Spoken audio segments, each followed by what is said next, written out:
Hello hello hello बेटा, आई am Audible? बेटा सुन पा रहे हो ना?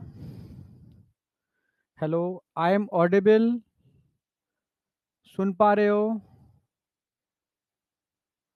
Good afternoon all of you. Good afternoon बेटा, गुड आफ्टरनून। आज बेटा हमारा थर्ड लेक्चर है, न्यूरल कंट्रोल एंड कोऑर्डिनेशन। ठीक है? यस। आज हमारा न्यूरल कंट्रोल एंड कोऑर्डिनेशन का लेक्चर नंबर थर्ड है। ठीक है?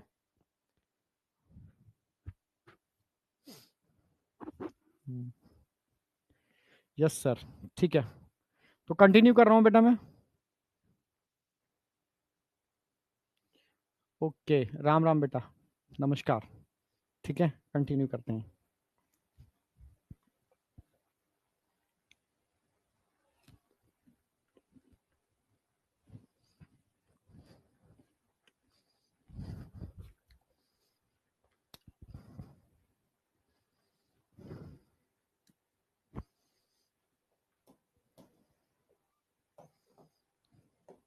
ओके, देखो, कंडक्शन ऑफ नर्व इंपल्स हमारा चल रहा था, आज कंप्लीट होगा। टाइप्स ऑफ सैनैप्स, और उसमें केमिकल सैनैप्स वाली बात को हम डिटेल में लेके चलेंगे। यानी आज हमारा कंडक्शन वाला पार्ट एकदम बहुत बढ़िया तरीके से आज एंड हो जाएगा। कल मैं ब्रेन करा दूंगा आपको। हाँ, कल ब्रेन वाला पार्ट आपका लगभग लगभग हो ही जाएगा। फ्राइडे है ना? ब्रेन हम पूरा ही करा देंगे कल। ठीक है, डन, पूरा ब्रेन हो जाएगा कल। ठीक है? और ब्रेन तक ही दे रखा है, क्योंकि ब्रेन के आगे अगर हम बात करते हैं, ब्रेन तक ही दे रखा है। कल मैं पूरा ब्रेन कराने वाला हूं आपको, चैप्टर एंड कर दूंगा कल मैं। ठीक है? कंडक्शन ऑफ नर्व इंपल्स कल मैंने कितना करा दिया था मैं बता दूं आपको। ठीक है? ये कल का ही है। सबसे पहले मैंने आपको बताया था कल स्टार्टिंग में कि भाई कंडक्शन ऑफ नर्व इंपल्स, ठीक है, एक इलेक्ट्रोकेमिकल प्रोसेस जो मैं आज बताने वाला हूं। उससे भी पहले मैंने आपको बताया था कि जो नर्व सेल होती है उसकी एक प्रॉपर्टी बताई थी, एक्साइटेबल सेल होती है। कैसी होती है? एक्साइटेबल। एक्साइटेबिलिटी के लिए मैंने क्या बताया था इसके अंदर? भाई एक्साइटेबिलिटी क्यों है इसके अंदर, समझना मेरी बात। हाँ, टाइप्स ऑफ न्यूरॉन में तो कोई डाउट होगा नहीं आपको। ठीक है, टाइप्स ऑफ न्यूरॉन में कोई डाउट नहीं होगा। फिर कंडक्शन ऑफ नर्व इंपल्स मैंने स्टार्ट कर दिया था। कंडक्शन ऑफ नर्व इंपल्स की अगर बात करते हैं तो मैंने बताया था आपको कि कोई भी सेल एक्साइटेबल हो सकती है अगर उसकी मेम अच्छा, कल मैंने एक चीज और कराई थी, नर्वस सिस्टम। उसमें तो कोई डाउट है क्या? नर्वस सिस्टम में कोई डाउट है? नर्वस सिस्टम को दो पार्ट में डिवाइड किया है, central nervous system, peripheral nervous system. Central nervous system की बात करते हैं, इसमें दो चीजें आती हैं, ब्रेन और स्पाइनल कॉर्ड। क्लियर है बिल्कुल? ब्रेन और स्पाइनल कॉर्ड के मिलने से बनता है सेंट्रल नर्वस सिस्टम, केंद्रीय तंत्रिका तंत्र। ठीक है? और पेरिफेरल नर्वस सिस्टम क्या होता है? जो सेंट्रल नर्वस सिस्टम को बॉडी ऑर्गन से जोड़ता है वो पेरिफेरल नर्वस सिस्टम है। It is a network of nerve which connect CNS to body organ. ठीक है? अब यानी नर्व का नेटवर्क है तो नर्व भी दो तरीके के हो सकते हैं, जो क्रेनियम से निकल रहे हैं क्रेनियल नर्व है, जो स्पाइनल कॉर्ड से निकल रहे हैं स्पाइनल नर्व है। क्रेनियल नर्व की बात करता हूं 12 पेयर होते हैं, स्पाइनल नर्व 31 पेयर होते हैं। क्रेनियल नर्व की अगर बात करता हूं तो सेंसरी, मोटर और मिक्स टाइप के होते हैं, पर स्पाइनल नर्व ओनली और ओनली मिक्स टाइप के होते हैं। ठीक है? और अगर हम बात करते हैं पीएनएस तो उसको भी दो पार्ट में डिवाइड कर सकते हो। वो डिपेंड करता है किस टाइप के ऑर्गन को जोड़ रहा है सीएनएस से। अगर वॉलेंट्री ऑर्गन को जोड़ रहा है तो उसको एसएनएस बोलते हैं, और इनवॉलेंट्री ऑर्गन को जोड़ रहा है तो उसको एएनएस बोलते हैं, autonomic nervous system. Autonomic nervous system की बात करता हूं तो ऑटोनॉमिक नर्वस सिस्टम भी इनवॉलेंट्री ऑर्गन को दो तरीके से कनेक्ट करता है, एक नॉर्मल कंडीशन में, एक इमरजेंसी में। जब नॉर्मल कंडीशन में कनेक्ट करता है तो उसको हम, ठीक है, पैरासिम्पैथेटिक कहते हैं, और जब इमरजेंसी में कनेक्ट करता है तो उसको हम सिंपैथेटिक नर्वस सिस्टम कहते हैं। यहां तक कोई डाउट है बेटा? एकदम क्लियर? क्लियर है ना? No doubt, no doubt, no problem. Okay, clear है। चलो, फिर मैंने आपको डायग्राम के थ्रू बताया था कि सेंट्रल नर्वस सिस्टम को अगर वॉलेंट्री ऑर्गन से जोड़ रहे हो जो आपके कंट्रोल में है तो ओनली एक ही न्यूरॉन होते हैं, मोटर। ठीक है? यानी सिग्नल सेंट्रल नर्वस सिस्टम से स्केलेटल मसल्स के पास जाता है थ्रू मोटर न्यूरॉन। सिग्नल जा रहा है तो मोटर को इफरेंट भी बोलते हैं। जबकि वॉलेंट्री ऑर्गन की बात करता हूं, ठीक है, आप सॉरी, वॉलेंट्री ऑर्गन, जबकि इनवॉलेंट्री ऑर्गन की बात करता हूं जो आपके नियंत्रण में नहीं होते। समझ रहे हो? एक मिनट।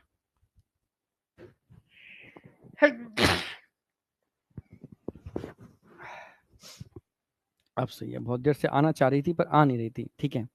हाँ, इनवॉलेंट्री ऑर्गन की बात करता हूं, जो आपके नियंत्रण में, इनवॉलेंट्री ऑर्गन जो आपके नियंत्रण में, फिर से आ रही है यार,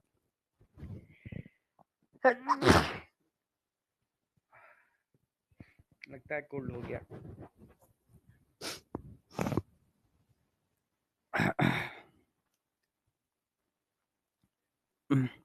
इनवॉलेंट्री ऑर्गन की बात करता हूं, तो इनवॉलेंट्री ऑर्गन में मैंने आपको बताया था स्मूथ मसल्स और हमारे बॉडी के विसरल ऑर्गन, ठीक है।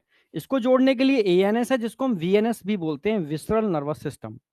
अब यहां तक कोई डाउट नहीं होगा। फिर मैंने बात की थी कि एक सेल की प्रॉपर्टी एक्साइटेबिलिटी, एक्साइटेबिलिटी का मतलब है इस पर पोलैरिटी होती है, ठीक है, मतलब चार्ज में डिफरेंस होता है आउटर और इनर में। तो ये नॉर्मल सेल नहीं, एक्साइटेबल सेल है, और ये प्रॉपर्टी नर्व में भी मिलती है और मसल्स में भी मिलती है, ठीक है। फिर मैंने बताया था यहाँ पर डिफरेंट टाइप के आयन चैनल्स होते हैं, और आयन चैनल्स इस मेम्ब्रेन की परमेबिलिटी के लिए रिस्पॉन्सिबल होते हैं, और मेम्ब्रेन को सेलेक्टिवली परमेबल बनाते हैं, ठीक है। यस, इस मेम्ब्रेन को सेलेक्टिवली परमेबल बनाते हैं, यानी पोटेशियम आयन चैनल होते हैं, ठीक है, तो पोटेशियम के लिए परमेबल बनाएंगे, सोडियम आयन चैनल होंगे, सोडियम के लिए परमेबल बनाएंगे, ठीक है। आप समझ रहे, क्लोराइड आयन चैनल होंगे, क्लोराइड के लिए परमेबल बनाएंगे। तो कई टाइप के हो सकते हैं, लीकेज चैनल हो सकते हैं, ठीक है, वोल्टेज गेटेड चैनल हो सकते हैं, लिगैंड गेटेड चैनल हो सकते हैं, मैकेनिकल गेटेड चैनल हो सकते हैं, ठीक है, जो मैंने बहुत डिटेल में समझाए थे टाइप्स ऑफ चैनल के अंदर। चैनल का मतलब गेट। तो हमारे न्यूरॉन में लीकेज चैनल भी होते हैं जो हमेशा खुले रहते हैं, और पोटेशियम के लीकेज चैनल बहुत ज्यादा होते हैं सोडियम से, सोडियम के ऑलमोस्ट एब्सेंट होते हैं, ठीक है, यानी कम होते हैं बहुत, इसका मतलब, ठीक है। दूसरे वोल्टेज गेटेड चैनल, चैनल का खुलना और बंद होना अगर मेम्ब्रेन के पोटेंशियल पर डिपेंड करता है, वोल्टेज पर डिपेंड करता है, तो उसको हम वोल्टेज गेटेड चैनल बोलते हैं। सोडियम, पोटेशियम और कैल्शियम के वोल्टेज गेटेड चैनल होते हैं। अगर चैनल का खुलना और बंद होना लिगैंड की बाइंडिंग पर डिपेंड करता है, जैसे न्यूरोट्रांसमीटर, तो उसको लिगैंड गेटेड चैनल बोलते हैं। सोडियम और क्लोराइड के पढ़ाने वाला हूं। मैकेनिकल गेटेड का मतलब है कोई मैकेनिकल स्टिमुलेशन, जैसे हवा टच करना, ठीक है, आप समझ रहे हो, कोई स्मेल की वजह से आपको आइडेंटिफाई होना, तो सोडियम चैनल्स जो होते हैं वो होते हैं मैकेनिकल गेटेड चैनल। फिर हमने कंडक्शन ऑफ इंपल्स स्टार्ट कर दिया था, उसकी कुछ फेजेस थी जो मैं आज कंप्लीट कराऊंगा। पहली फेज इसकी क्या जो है वो है रेस्टिंग फेज। रेस्टिंग फेज जिसको हम पोलराइजेशन भी बोलते हैं, पोलराइजेशन स्टेट, पोलराइज कंडीशन में रहती है। रेस्टिंग फेज का मतलब है अभी न्यूरॉन पर कोई चार्ज नहीं, मतलब न्यूरॉन पर कोई स्टिमुलेशन नहीं है। जब न्यूरॉन को कोई स्टिमुलेशन नहीं दिया जाता उस समय बाहर पॉजिटिव अंदर नेगेटिव चार्ज होता है, जबकि बाहर के फ्लूइड में सोडियम आयन ज्यादा होते हैं और अंदर के फ्लूइड में पोटेशियम आयन ज्यादा होते हैं, ठीक है। लीकेज चैनल हर समय खुले रहते हैं, जो पोटेशियम आयन को बहुत ज्यादा मात्रा में अंदर से बाहर लेते हैं और सोडियम आयन को बहुत कम मात्रा में बाहर से अंदर लेके आते हैं, क्योंकि सोडियम के लीकेज चैनल ऑलमोस्ट एब्सेंट होते हैं, यानी बहुत कम होते हैं, न के बराबर होते हैं, ठीक है। यहां तक कोई डाउट नहीं होगा, ठीक है। अंदर चार्ज नेगेटिव किस वजह से होता है? नेगेटिवली चार्ज प्रोटीन की वजह से होता है, ठीक है, और मेम्ब्रेन इनके लिए इम्परमेबल होती है, ठीक है। मैंने बताया था सोडियम सारे के सारे अंदर से बाहर निकल रहे हैं, सॉरी, पोटेशियम अंदर से बाहर निकल रहे हैं, सोडियम बाहर से अंदर आ रहे हैं। इससे आयोनिक ग्रेडियंट पूरा का पूरा बिगड़ रहा है। इस आयोनिक ग्रेडियंट को मेंटेन करने के लिए, मतलब जो पोटेशियम बाहर जा रहे हैं उनको अंदर पहुंचाओ, जो सोडियम अंदर आ रहे हैं उनको बाहर पहुंचाओ। मेंटेन करने के लिए एक पंप होता है जो कंसंट्रेशन ग्रेडियंट के अपोजिट डायरेक्शन में काम करता है। इस पंप को हम बोलते हैं sodium potassium pump. Sodium potassium pump जो अंदर से बाहर 3 सोडियम और बाहर से अंदर 2 पोटेशियम निरंतर करता रहता है, ऑलवेज एक्टिव रहता है। ये ग्रेडियंट को मेंटेन करता है।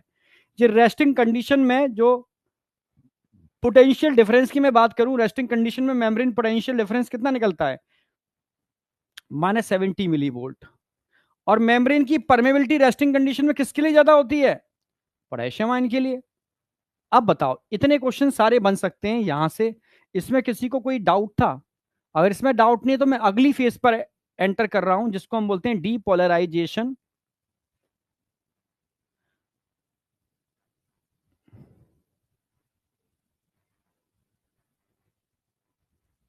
यहां तक समझ में आया नहीं आया? No doubt sir, no doubt, ठीक है, ऑल क्लियर, जबरदस्त। अब समझो, अब मैं इस सेल को स्टूमुलेट करने वाला हूं, यानी डीपोलराइजेशन करने वाला हूं। समझना बहुत अच्छी तरीके से, ये मैकेनिज्म समझने की ही है। अब मैं सेल को स्टिमुलेट करूंगा, डीपोलराइजेशन करूंगा, फिर बाद में रिपोलराइजेशन की बात करेंगे। पहले मैं क्या करूंगा यहां पर, डीपोलराइजेशन। सेकंड फेज कौन सी आने वाली है, सेकंड स्टेप आने वाला है डी पोलराइजेशन।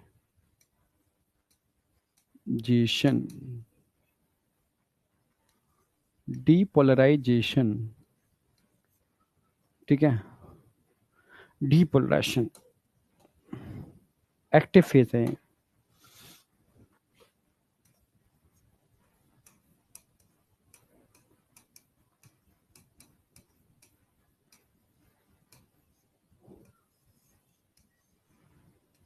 ये एक्टिव फेज है,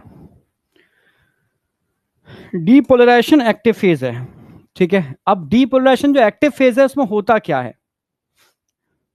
अगर मैं किसी सेल को स्टिमुलेट करता हूं, अगर मैं किसी सेल को मतलब एक्साइटेटरी सेल को स्टिमुलेट करता हूं, तब ये मैकेनिज्म स्टार्ट होगी।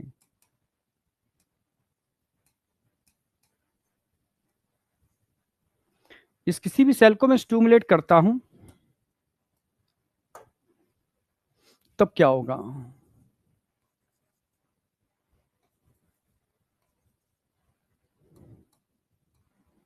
जैसे ही मैं सेल को स्टिमुलेट करूंगा तो सेल की मेम्ब्रेन में कुछ चैनल्स होते हैं, सोडियम चैनल्स।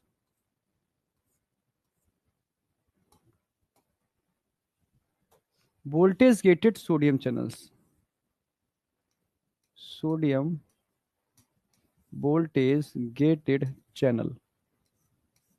जैसे ही मैं सेल को स्टिमुलेट करूंगा वैसे ही sodium voltage gated channel open हो जाएंगे। क्या हो जाएंगे, ओपन। जैसे ही ओपन होंगे तो क्या होगा, भर भर के सोडियम बाहर से अंदर आएगा,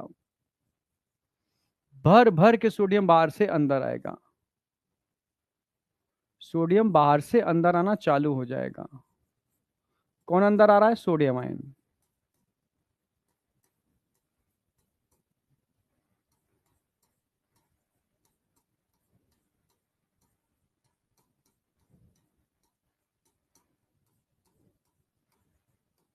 भर भर के सोडियम आयन अंदर आ रहे हैं।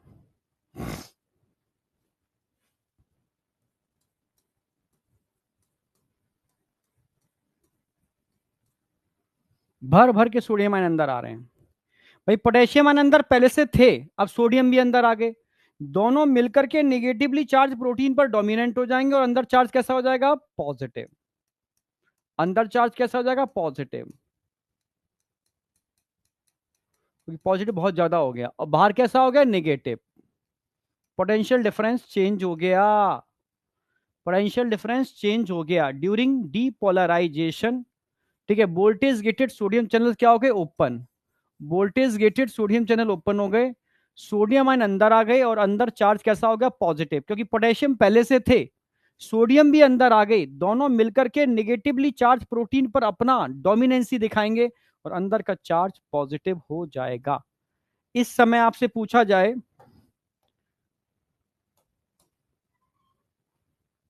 एक्शन पोटेंशियल कितना होता है,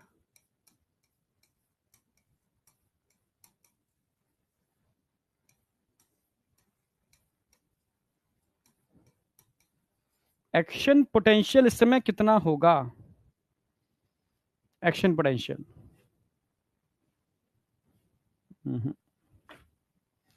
एक्शन पोटेंशियल इस समय कितना होगा, मेम्ब्रेन का एक्शन पोटेंशियल डिफरेंस, आप बोलोगे +30 मिली वोल्ट। एकदम आ गया क्या, नहीं, -70 से पहले जीरो पहुंचा होगा, फिर जीरो के बाद +1 +2 +3 इस तरीके से बढ़ा होगा, +30 पहुंचा होगा। मेम्ब्रेन की परमेबिलिटी बताओ, परमेबिलिटी ऑफ मेम्ब्रेन।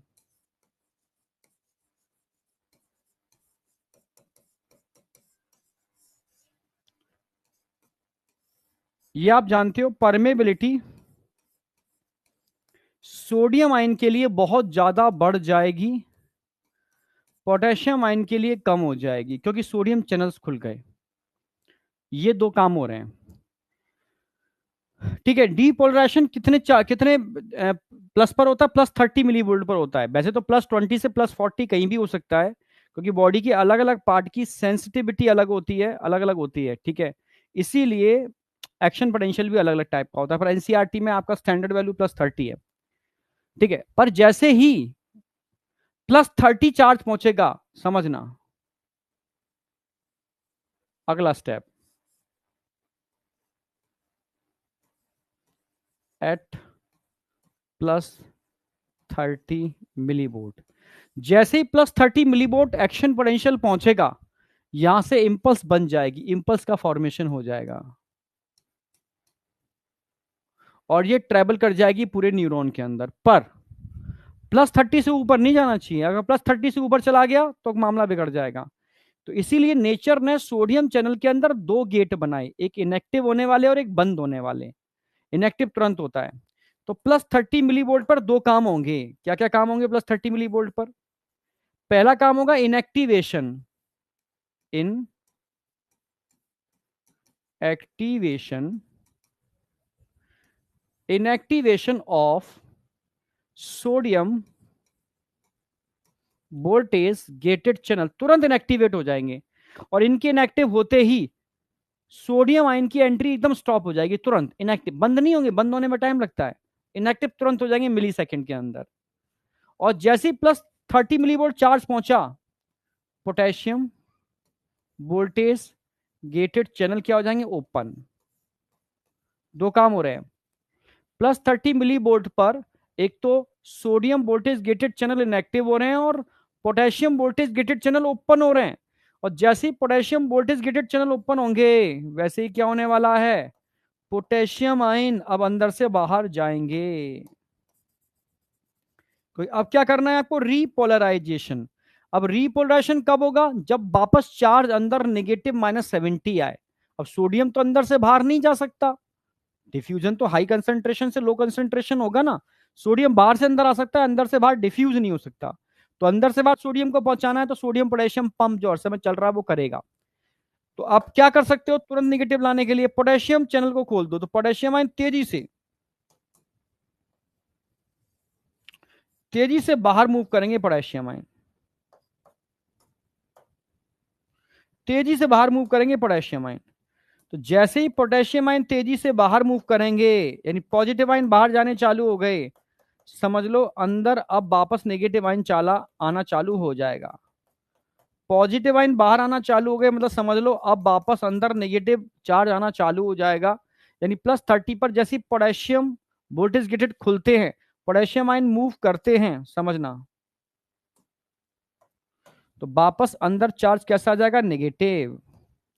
बाहर चार्ज कैसा आ जाएगा? पॉजिटिव।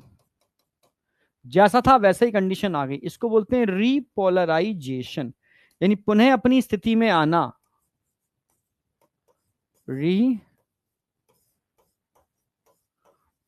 रीपोलराइजेशन, वापस अपनी स्थिति में आना, रीपोलराइजेशन। अब यहां पर भी दो बातें ध्यान रखनी है।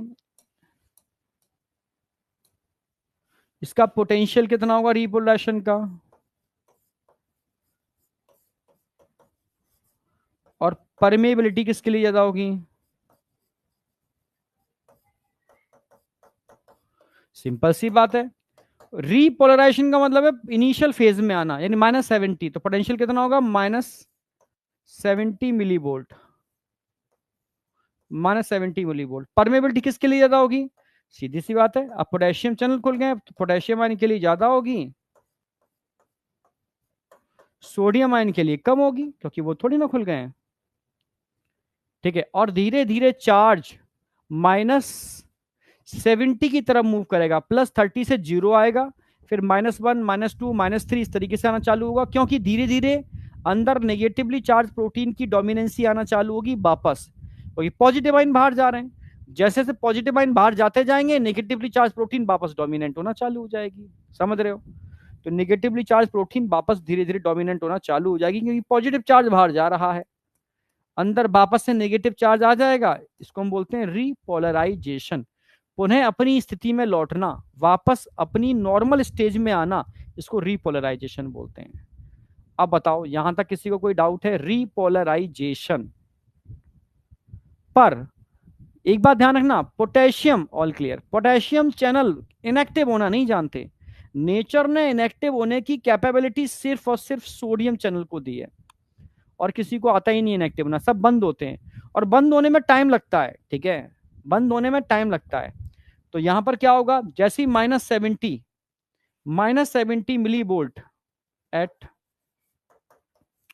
-70 millivolt potassium voltage gated channel क्या हो जाएंगे, क्लोज। पर इनकी क्लोजिंग बहुत लेट होती है, समझना, क्लोजिंग लेट होती है, जिसकी वजह से अगली फेज आ जाती है, इसको बोलते हैं hyperpolarization. Hyperpolarization, hyper माने ज्यादा, पोलराइजेशन से भी ज्यादा पोलराइजेशन हो गया, हाइपर पोलराइजेशन हो गया। क्यों हो गया? Due to late closing of potassium, कोई टाइम लगेगा क्लोजिंग में। क्यों होता है? Due to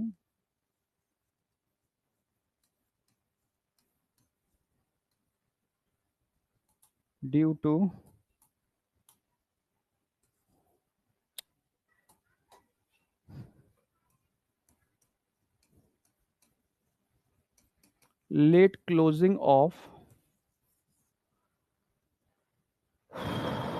due to late closing of potassium voltage gated channel, potassium voltage gated channel की लेट क्लोजिंग होगी, due to late closing of potassium voltage gated channel, इनकी late closing होगी, समझना मेरी बात। Due to late closing of potassium voltage gated channel, इनकी late closing की वजह से ये पोटेंशियल कितना हो जाएगा,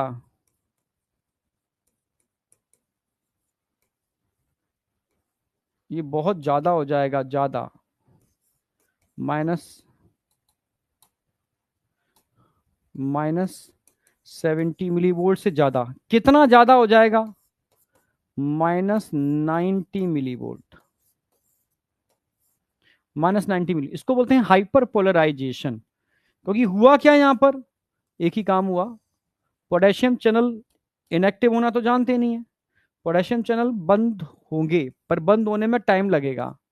जब पोटेशियम चैनल को बंद होने में टाइम लगेगा, तो जितना पोटेशियम निकलना चाहिए उससे ज्यादा पोटेशियम बाहर निकल जाएगा, उससे ज्यादा पोटेशियम बाहर निकल जाएगा। जब ज्यादा पोटेशियम बाहर निकल जाएगा तो नेगेटिवली चार्ज प्रोटीन ज्यादा डोमिनेंट हो जाएगी, यानी चार्ज -70 पर रुकना चाहिए, वो रुकेगा नहीं, -90 तक पहुंच जाएगा। इसको बोलते हैं hyperpolarization. Hyperpolarization, permeability,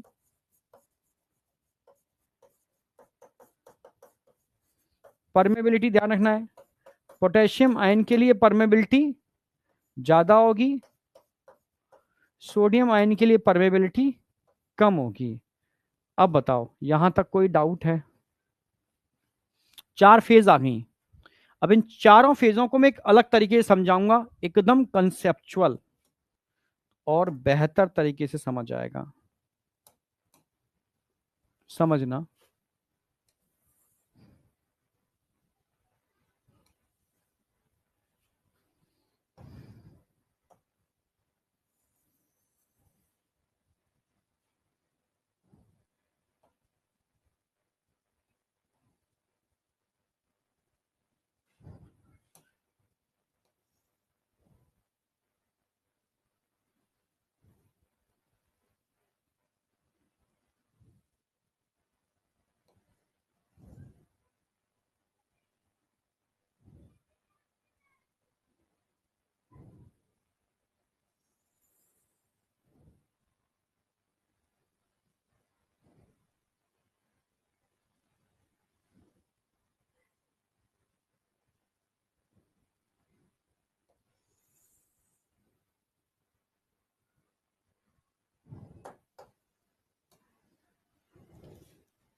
ये है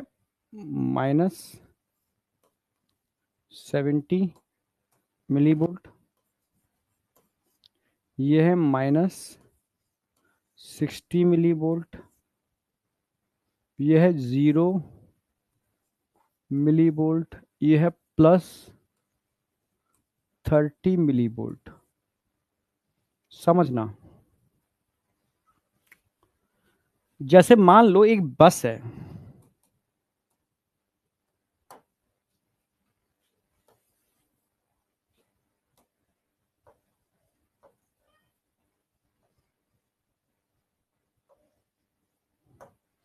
ये बस तभी चलती है जब इसको धक्का दिया जाए। अगर आप धक्का नहीं दोगे ना तो बस चलेगी नहीं। यानी एक थ्रेशोल्ड वैल्यू, यानी मिनिमम स्टिमुलस चाहिए इस बस को चलाने के लिए, तभी बस चलेगी। भाई पहले के टाइम पर ऐसी बसें चलती थी, मोटर कैसे चलती थी? या तो तुमने शायद देखा नहीं देखा मुझे नहीं पता, हमारे जमाने में टेम्पू चलते थे, टेम्पू। तो ड्राइवर पहले उठता था, टेम्पू का आगे का मुंह खोलता था, उसमें इंजन लगा होता था, इंजन में एक रस्सी फंसाता था, रस्सी घुमाता था ऐसे फंसा के, और रस्सी को तेजी से खींचता था। जब रस्सी को तेजी से खींचता था तो वो इंजन धीरे धीरे घूमता था, धट धट धट धट धट धट धट धट चलना चालू हो जाता था। ठीक है, ये तरीके होते थे। लगा जनरेटर, फिर आगे आगे हैंडल बन गए, फिर हैंडल घुमाना चालू किया, हैंडल घुमाना चालू किया, घुमाना चालू किया, झटके से हैंडल को बाहर निकालना होता था। ठीक है, और वो चल जाता था। ये तरीके होते थे। ठीक है, किसी चीज को एक इनर्शिया देना पड़ता था चलाने के लिए, एक थ्रेशोल्ड वैल्यू देने पड़ती थी चलाने के लिए। ठीक है, आप समझ रहे हो? हाँ, गाड़ियों के अंदर फिर बैटरी लगाई गई इनिशियल इनर्शिया देने के लिए। ठीक है, बैटरी एक शुरू में करंट देती है, झटका देती है, तब जाकर के मोटर चलती है। जो काम हाथ से कर रहे थे, अब वो बैटरी से होने लगा। ठीक है, आज की डेट में बैटरी लगी है, चाबी लगा करके आप बैटरी से कनेक्शन ही तो देते हो चालू करने के लिए। सेम वो इनिशियल इनर्शिया चाहिए। इस बस के पास कुछ भी नहीं, इसको धक्का देना पड़ेगा। ठीक है, अब धक्का देने के लिए एक थ्रेशोल्ड वैल्यू देने पड़ेगी, थ्रेशोल्ड वैल्यू।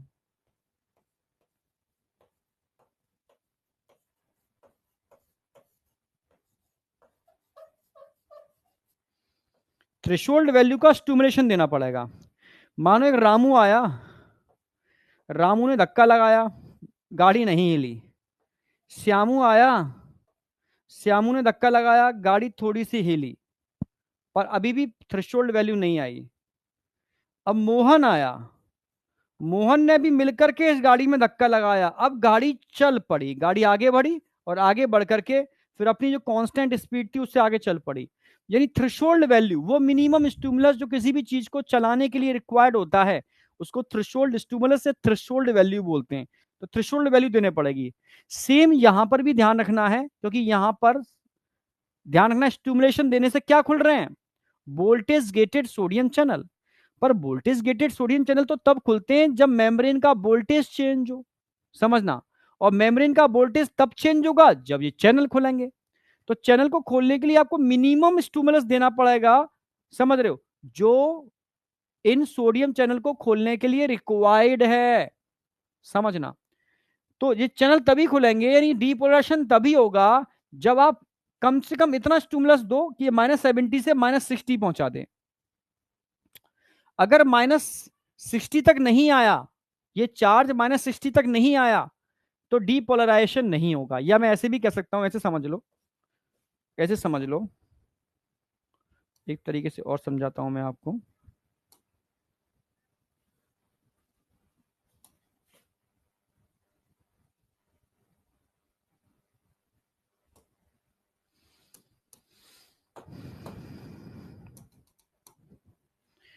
जैसे मान लो ये न्यूरॉन था,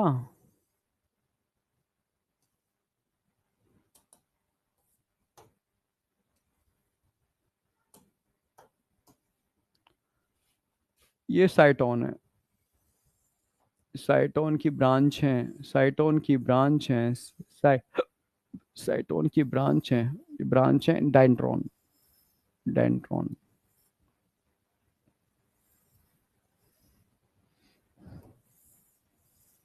ये डेंड्रॉन है, ये साइटोन है, वो एक्सॉन है। समझना, अब मैं आपसे कहूं बेटा, अंदर का पोटेंशियल कितना है? अभी मैंने बताया रेस्टिंग मेम्ब्रेन पोटेंशियल कितना होता है, -70 मिली वोल्ट। क्या -70 मिली वोल्ट पर ये सोडियम चैनल्स खुल जाएंगे ना? ये सोडियम चैनल्स तब खुलेंगे जब मेम्ब्रेन का पोटेंशियल कम से कम चेंज हो, -70 से -60 हो जाए, तब खुलेंगे, क्योंकि वोल्टेज गेटेड चैनल है। ये सोडियम वोल्टेज गेटेड चैनल है। तो सोडियम वोल्टेज गेटेड चैनल तभी खुलते हैं जब ये पोटेंशियल, ठीक है, -70 मिली वोल्ट से कम कितना हो जाए, 10 मिली वोल्ट माइनस में कम हो जाए, यानी -60 मिली वोल्ट हो जाए। अगर ये पोटेंशियल -70 से -60 हो गया तो सोडियम चैनल्स खुल जाएंगे, कि वोल्टेज गेटेड चैनल है। वोल्टेज गेटेड चैनल तभी खुलते हैं जब मेम्ब्रेन के पोटेंशियल में कुछ चेंज हो, तभी खुलते हैं। तो पहले चेंज हुआ या चैनल खुले, समझ रहे हो? चेंज कब होगा, चैनल खुलेंगे, चैनल तब खुलेंगे चेंज होगा। तो इसके लिए एक अलग अल्टरनेटिव है, समझना मेरी बात। यानी आपको अंदर क्या करना होगा, पॉजिटिव आयन पहुंचाने पड़ेंगे। पॉजिटिव आयन का मतलब सोडियम आयन। अगर आपने कुछ सोडियम आयन अंदर पहुंचा दिए, तो ये सोडियम आयन अंदर जाकर के क्या काम करेंगे, ये अंदर जाकर के -70 को -60 में कन्वर्ट कर देंगे, 10 मिली वोल्ट कम कर देंगे। ये थ्रेशोल्ड स्टिमुलस होता है, थ्रेशोल्ड वैल्यू।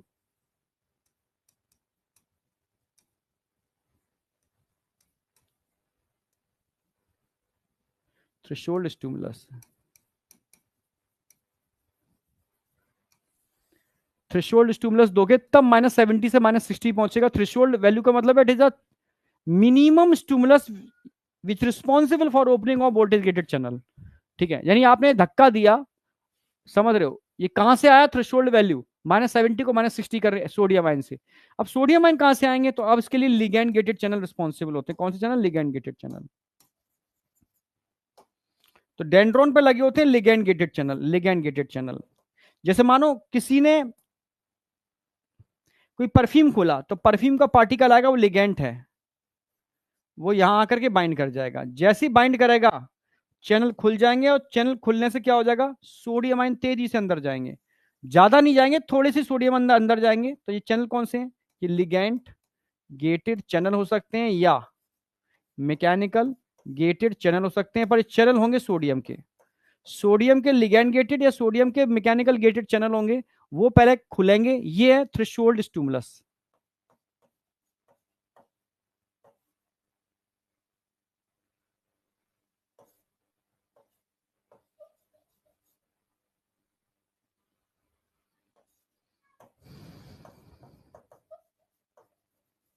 जैसे ही आपने थ्रेशोल्ड स्टिमुलस दिया, मिनिमम स्टिमुलस जो सोडियम चैनल को खुलने के लिए रिक्वायर्ड है, बस सोडियम चैनल खुल जाएंगे।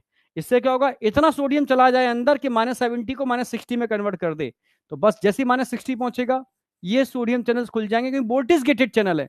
ये तभी खुलते हैं जब मेम्ब्रेन का पोटेंशियल रेस्टिंग मेम्ब्रेन पोटेंशियल से 10 मिली वोल्ट कम हो। ठीक है, मिनिमम 10 मिली वोल्ट कम हो। हाँ, -55 हो जाए तो बहुत अच्छी बात है, -50 हो जाए तो और भी अच्छी बात है, पर मिनिमम -60 होना चाहिए, तभी ये वोल्टेज गेटेड सोडियम चैनल खुलेंगे। इनके खुलते ही क्या होगा, डीपोलराइजेशन हो जाएगा, क्योंकि सोडियम आयन तेजी से अंदर आएंगे, और ये सोडियम आयन अगले आगे के सोडियम चैनल्स के लिए क्या करेंगे, स्टूमुलेशन का काम करेंगे।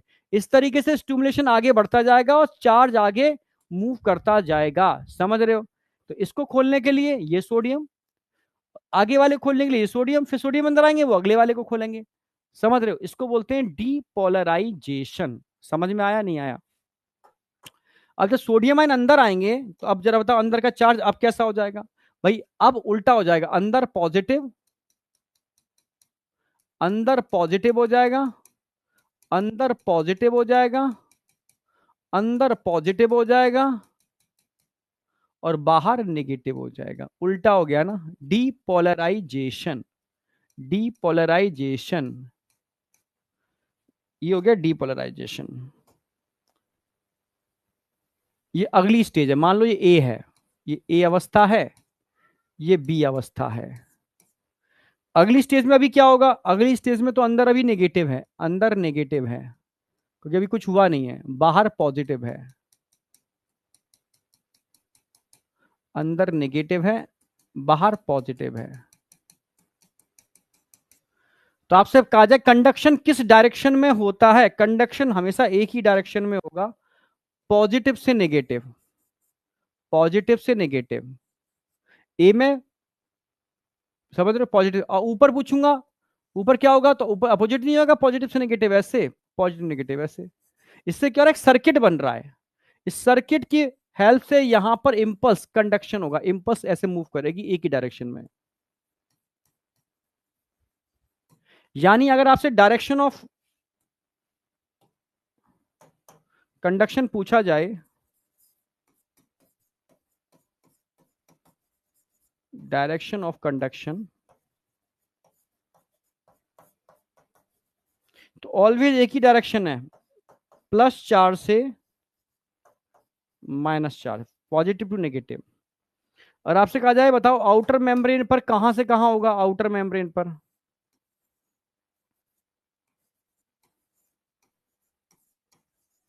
इनर मेम्ब्रेन पर कहां से कहां होगा,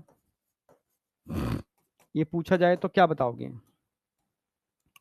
तो आउटर मेम्ब्रेन पर ध्यान रखो, आउटर मेम्ब्रेन पर बी से ए, इनर मेम्ब्रेन पर ए से बी, आउटर पर बी से ए में जा रहा है, इनर मेम्ब्रेन पर ए से बी में जा रहा है। ये क्वेश्चन पूछा जाता है, एनसीईआरटी में दे रखा है। ठीक है, तो थ्रेशोल्ड वैल्यू आने पर ही कंडक्शन होगा, तभी तो न्यूरॉन ऑल और नन को फॉलो करते हैं, या सिग्नल जाएगा या नहीं जाएगा। थ्रेशोल्ड वैल्यू से कम का स्टिमुलेशन दे रहे हो तो सिग्नल नहीं जाएगा, थ्रेशोल्ड वैल्यू से ऊपर का स्टिमुलेशन दे रहे हो तो ही सिग्नल जाएगा। सिंपल सी बात, और कोई तरीका नहीं है। समझ में आया नहीं आया। तो इसी चीज को ऐसे भी आगे आगे भी दिखा सकते हो, एक स्टेप और दिखा सकता हूं मैं इसको आगे, जैसे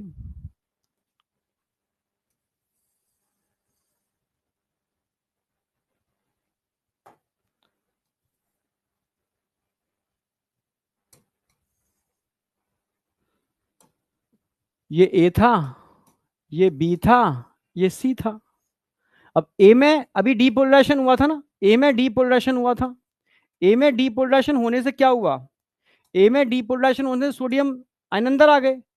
इन सोडियम आयन के अंदर आने की वजह से, इन सोडियम आयन के अंदर आने की वजह से ये सोडियम आयन क्या करेंगे, अगले वाले बी वाले के लिए थ्रेशोल्ड वैल्यू क्रिएट करेंगे। ये अगले के लिए थ्रेशोल्ड वैल्यू क्रिएट करेंगे, अगले के लिए। और सोडियम चैनल्स खोल देंगे तो अब सोडियम आयन अब कहां आएंगे, ए से बी में अंदर आना चालू हो जाएंगे। यानी अब यहां पर क्या हो जाएगा, डीपोलराइजेशन, अंदर चार्ज कैसा हो गया, पॉजिटिव। अब बी में पहले बी में ए में पॉजिटिव था, अब बी में पॉजिटिव हो जाएगा, बाहर क्या हो गया, नेगेटिव। तो जब सोडियम आयन अगले वाले के चैनल खोलेंगे तो यहां पर कौन से चैनल खुल जाएंगे, पोटेशियम चैनल खुल जाएंगे, यहां पर पोटेशियम चैनल्स खुल जाएंगे। समझ रहे हो। और पोटेशियम आयन तेजी से अंदर से बाहर भागेंगे, पोटेशियम आयन तेजी से अंदर से बाहर भागेंगे। समझ रहे हो। और वापस अंदर चार्ज कैसा आ जाएगा, यहां पर नेगेटिव, रिपोलराइजेशन हो गया ना। यानी पीछे वाले में क्या हो जाएगा, रिपोलराइजेशन, और आगे वाले में क्या हो जाएगा, डीपोलराइजेशन। अब ये सोडियम अगले के ढक्कन खोलेंगे, पर अभी क्या है यहां पर, पोलराइजेशन, पोलराइजेशन। यानी तीन फेज दिख रही है आपको, ये तो हो गया रीपोलराइजेशन, री पोलराइजेशन। ठीक है, बी में क्या हो गया, डीपोलराइजेशन। यहां क्या हो रहा है अभी, पोलराइजेशन। यानी मैं इंपल्स हूं तो पहले मैं ए पर खड़ा हुआ हूं, ए पर सोडियम चैनल्स मैंने खोल दिए और मैं डीपोलराइज हो गया। जैसे ही मैं डीपोलराइज हो गया, प्लस 30 मिलीवोल्ट आया, मैं बी के सोडियम चैनल्स के लिए थ्रेशोल्ड वैल्यू क्रिएट करूंगा, ढक्कन खोल दूंगा, और छल के मैं कहां जाऊंगा, बी पर आ जाऊंगा। पीछे क्या हो जाएगा, पोटेशियम खुल जाएंगे, तो रीपोलराइजेशन हो गया। और आगे सी है, तो अब मैं क्या करूंगा, जैसे ही डीपोलराइज बी पर होऊंगा, सी के ढक्कन खोलूंगा, आगे सी पर पहुंच जाऊंगा। तो स्टेप बाय स्टेप क्या होगा, इंपल्स ए से बी, बी से सी, और आगे बढ़ना चालू हो जाएगा, इंपल्स मूव करना चालू कर देगा। समझ रहे हो।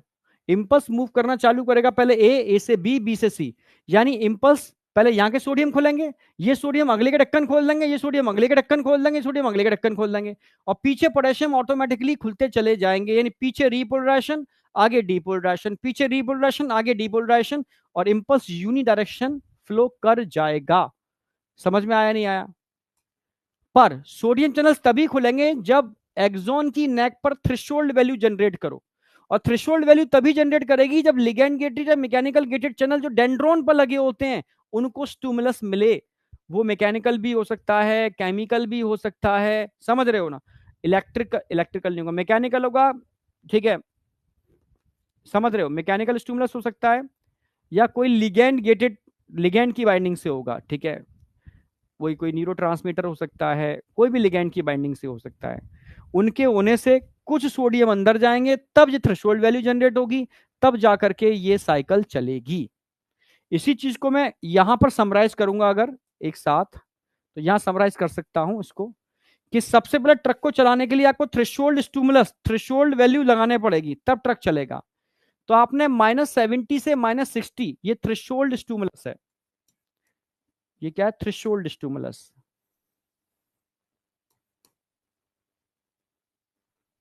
थ्रेशोल्ड वैल्यू है, थ्रेशोल्ड स्टिमुलस। जैसे ही आपने थ्रेशोल्ड वैल्यू दी, जो रेस्टिंग मेम्ब्रेन पोटेंशियल से -10 मिलीवोल्ट कम होगी माइनस के अंदर, तब जाकर के डीपोलराइजेशन होगा, यानी सोडियम चैनल्स खुलेंगे, और सोडियम चैनल्स खुलने से क्या होगा, धीरे धीरे ये चार्ज जीरो पहुंचेगा, और जीरो से +1 +2 +3 +30 पहुंचेगा, +30 पे रुक जाएगा। जैसे +30 पर पहुंचेगा तो +30 पर क्या होने वाला है? Inactivation, in activation of sodium channels. जैसे सोडियम सोडियम चैनल्स इनएक्टिव होंगे, पोटेशियम चैनल्स खुल जाएंगे, चार्ज अपोजिट आना चालू होगा, अपोजिट आना चालू होगा, होगा होगा होगा। यहां पर इसको रुक जाना चाहिए, पर पोटेशियम चैनल्स इनएक्टिव होना नहीं जानते, बंद होते हैं, और बंद होने में टाइम लगता है, तब तक हाइपर पोलराइजेशन हो जाएगा। ये क्या हो गया? Hyper polarisation. -70 से भी ज्यादा नेगेटिव चार्ज आ गया, -90 तक। इसको आप बोल सकते हो क्या हो गया? ये हाइपर पोलराइजेशन। समझ में आ गया? यानी ये क्या हो रहा है, यहां से यहां तक, यहां से यहां तक क्या हो रहा है? आप बोलोगे डीपोलराइजेशन। यहां से यहां तक क्या हो रहा है? आप बोलोगे रीपोलराइजेशन। समझ रहे हो ना मेरी बात? और ये क्या हो रहा है? Hyper polarisation.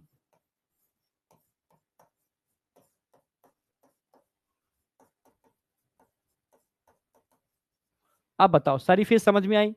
Threshold value generate किया आपने, डीपोलराइजेशन हुआ, सोडियम चैनल इनएक्टिव हुए, ठीक है, और यहां पर पोटेशियम चैनल क्लोज होते हैं, पर क्लोज होने में टाइम लगता है, closing of potassium channel.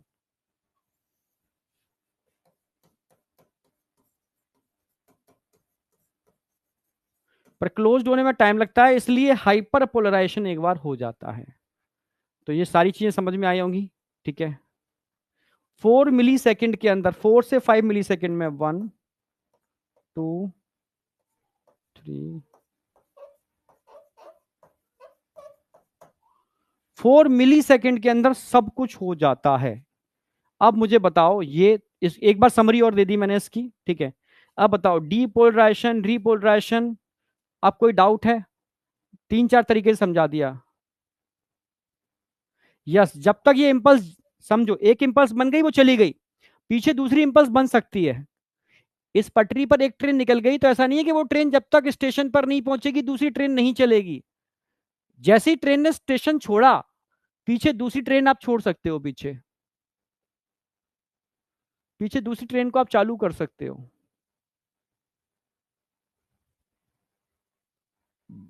BMS.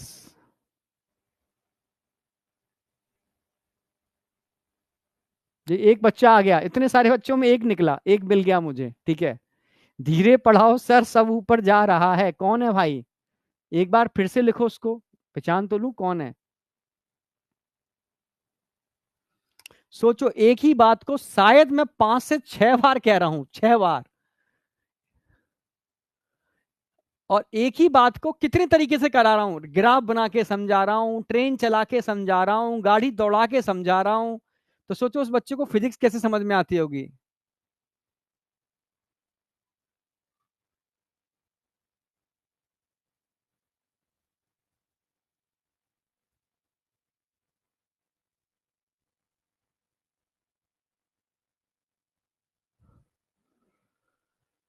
अब बताओ, यहां तक कोई डाउट है यार? कई तरीके से समझाया है मैंने, कई तरीके से। पहले मैंने फेजेस में समझाया, फिर मैंने न्यूरॉन का डायग्राम बना के समझाया, फिर मैंने ग्राफ बना के समझाया। एक ही चीज है, तीन तरीके से समझाई है। जिसको फेजेस में समझ में नहीं आया वो न्यूरॉन के थ्रू समझे, जिसको न्यूरॉन के थ्रू समझ में नहीं आया जैसे एनसीईआरटी में दे रखा है वो ग्राफ बना के समझे। No doubt. ग्राफ तो सिंपल है भाई, ग्राफ में तो कुछ है ही नहीं, ग्राफ में तो बहुत सिंपल है। देखो,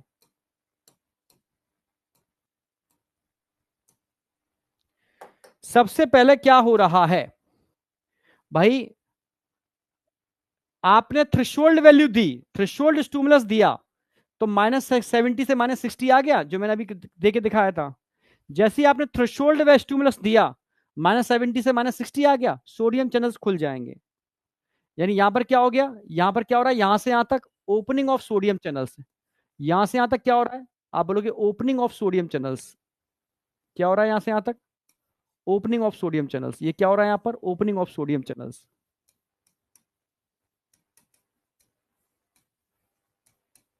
सोडियम वोल्टेज गेटेड चैनल। इससे क्या होगा, डीपोलराइजेशन, डीपोलराइजेशन।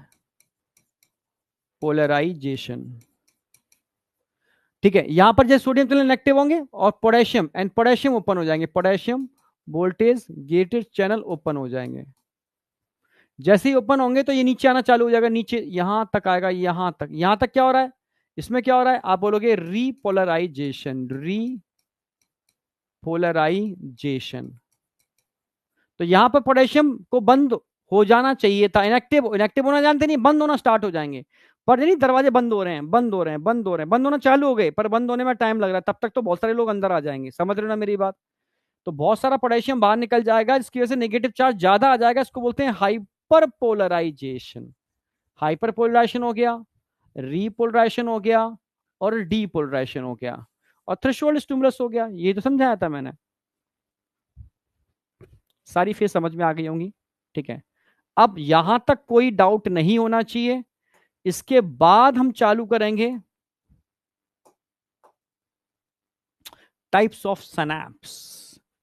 ये समझ में आ गया कि कंडक्शन ऑफ नर्व इंपल्स एक इलेक्ट्रोकेमिकल प्रोसेस है। ठीक है, समझो मेरी बात।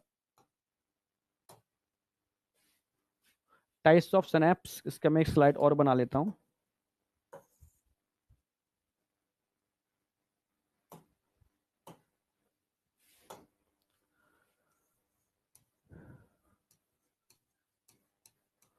Conduction of nerve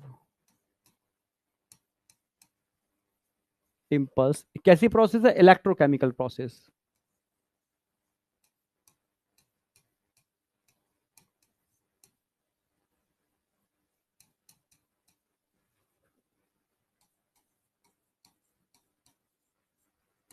electrochemical process है। इलेक्ट्रिकल कहां होती है और केमिकल कहां होती है, जरा बताओ। Electrical process with in neuron होती है, विद इन न्यूरॉन, न्यूरॉन के अंदर। ये बिटवीन न्यूरॉन होती है, बिटवीन न्यूरॉन, न्यूरॉन के बीच में। जैसे मान लो एक न्यूरॉन है,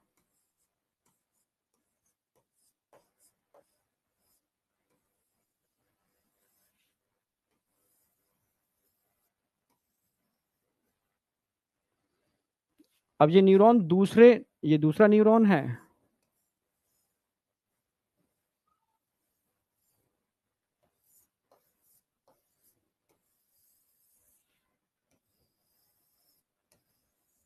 समझना, हमेशा ध्यान रखना है। टर्मिनल एंड में एक्सॉन के अंदर न्यूरोट्रांसमीटर होते हैं, और इनके रिसेप्टर डेंड्रॉन के ऊपर लगे होते हैं, डेंड्रॉन के ऊपर। फिर यहां पर न्यूरोट्रांसमीटर्स होंगे, डेंड्रॉन के ऊपर रिसेप्टर लगे होते हैं। ठीक है, ये जो बन रहा है सनैप्स है, सनैप्स।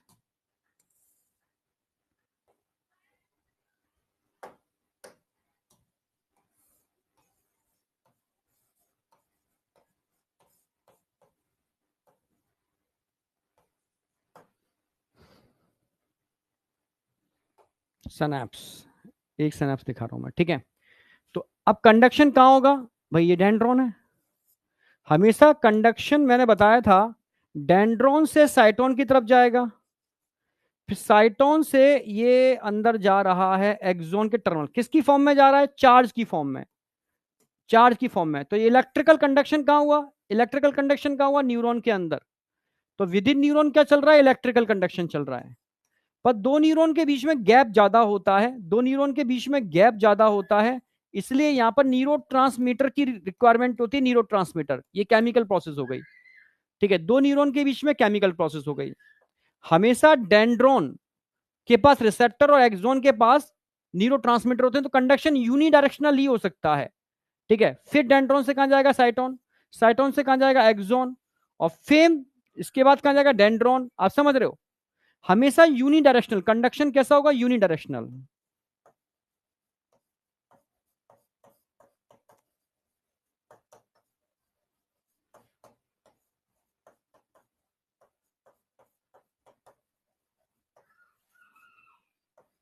कहां से कहां?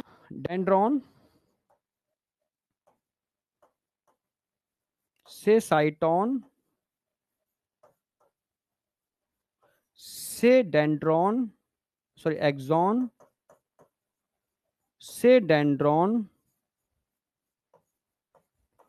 ऑलवेज यूनिडायरेक्शनल, ठीक है। ऑलवेज यूनिडायरेक्शनल, क्योंकि साइटोन के पास न्यूरोट्रांसमीटर होते हैं और डेंड्रॉन के पास रिसेप्टर, क्योंकि इसके पास क्या होते हैं? न्यूरोट्रांसमीटर,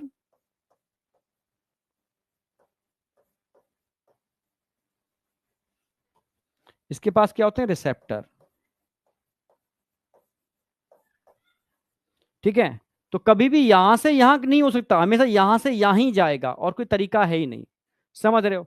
और पूरी प्रोसेस क्या है? Electrochemical process. तो इलेक्ट्रिकल प्रोसेस तो मैं पूरी समझा दी है आपको कि अंदर का कंडक्शन कैसे होता है। अब मैं दो न्यूरॉन के बीच में कंडक्शन कैसे होता है, यानी सनैप्स के बीच की प्रोसेस क्या है, वो समझाऊंगा। तो सबसे पहले हम बात करेंगे टाइप्स ऑफ सनैप्स। सनैप्स कितने प्रकार के होते हैं?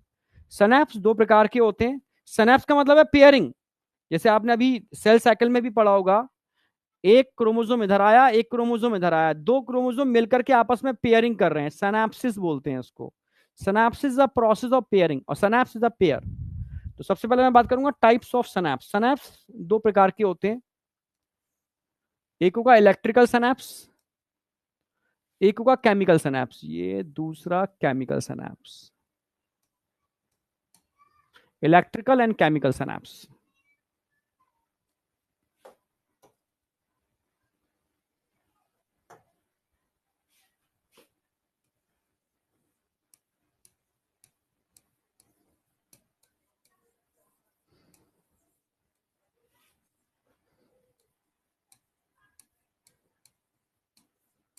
एक तो होता है इलेक्ट्रिकल सैनाप्स, समझाता हूं अभी।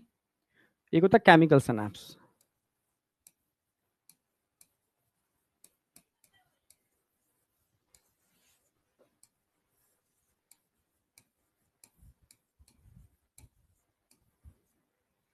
क्या अंतर है इलेक्ट्रिकल और केमिकल के अंदर? समझना मेरी बात।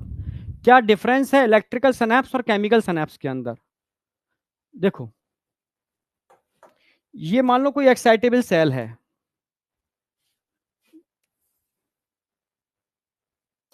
ये दूसरी सेल है, इनके बीच में गैप बहुत कम है, बहुत कम गैप है, ठीक है। केमिकल सैनैप्स में क्या होगा? गैप बहुत ज्यादा होगा। ये एक्सॉन है, इसको प्री सिनेप्टिक नोब भी बोल सकते हो। एक डेंड्रॉन है,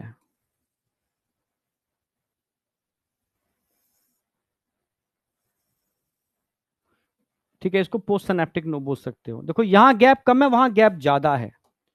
गैप कम है तो यहां पर हम क्या कर सकते हैं? कुछ प्रोटीन के ब्रिज बना सकते हैं, यानी जंक्शन, जोड़ने वाले, जो इन दो सेल को आपस में कनेक्ट कर सकते हैं। कर दिया कनेक्ट? समझना, इसकी वजह से क्या होगा? प्रोटीन के जंक्शन है, इनको हम, ठीक है, गैप जंक्शन भी कह सकते हैं इनको, गैप जंक्शन।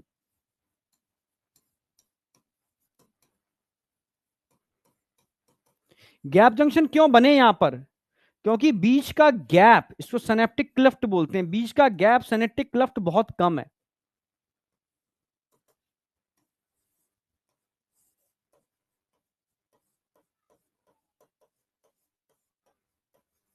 सिनेप्टिक क्लफ्ट यहां ओनली 0.2 नैनोमीटर का है, बहुत कम है। तो यहां पर गैप जंक्शन आप बना सकते हो। और कंडक्शन ध्यान रखना है आपको, गैप जंक्शन की वजह से कंडक्शन यानी सोडियम आयन का फ्लो ऐसे भी हो सकता है और कंडक्शन ऐसे भी हो सकता है, यानी सोडियम आयन दोनों डायरेक्शन में मूव कर सकते हैं और डीपोलराइजेशन कर सकते हैं, क्योंकि गैप जंक्शन है। भाई आप घर जा रहे हो, बीच में छोटी सी एक नदी है, इसमें पुल बना हुआ है, पुल बना हुआ है तो आप फिफ्थ गियर में गाड़ी चला रहे हो, वुर्र उधर निकल जाओगे, उधर से इधर भी आ जाओगे, समझ रहे हो, कोई दिक्कत नहीं है। पर अगर मैं केमिकल की बात करूं तो यहां पर सिनेप्टिक क्लफ्ट बहुत ज्यादा है, ये गैप बहुत ज्यादा है, सिनेप्टिक क्लफ्ट की कहते हैं गैप।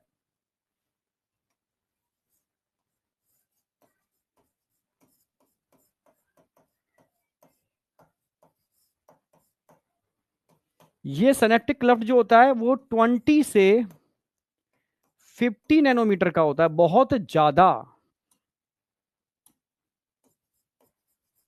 बहुत ज्यादा है ये गैप, सिनेप्टिक क्लफ्ट यहां बहुत ज्यादा है। इस गैप के अंदर आप प्रोटीन के ब्रिज नहीं बना सकते, यस, प्रोटीन के ब्रिज नहीं बना सकते इस गैप के अंदर आप।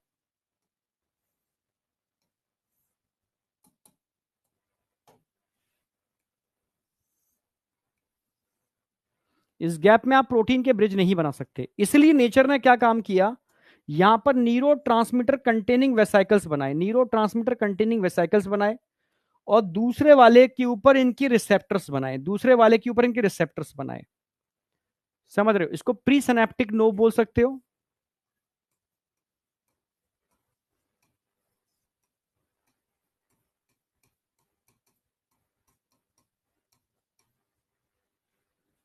इसको पोस्ट सिनेप्टिक नोब बोल सकते हो।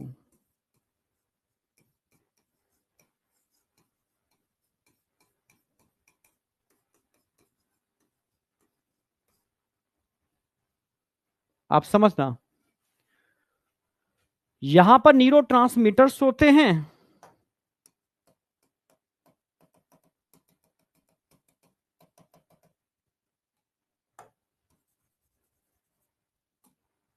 और यहां इनकी रिसेप्टर्स होते हैं।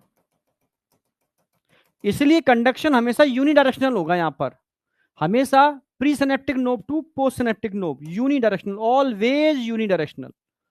ठीक है, और कोई तरीका है ही नहीं, क्योंकि यहां केमिकल सिनेप्स इसलिए बोल रहे हैं क्योंकि यहां न्यूरो ट्रांसमीटर, ये क्या है, न्यूरो ट्रांसमीटर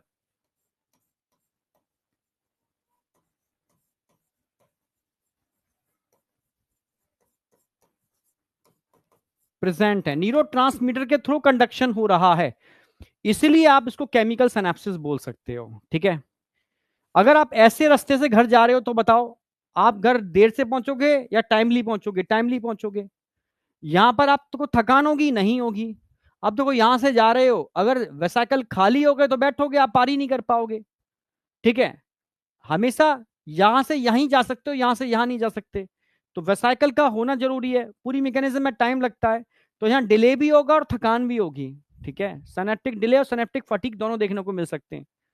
ठीक है, क्योंकि भाई समझ, नदी बहुत बड़ी है, नौका पर बैठोगे तब ये पार लगाएगा, और नौका वाला अगर नहीं हुआ तो पार भी नहीं लगेगा। समझ में आया?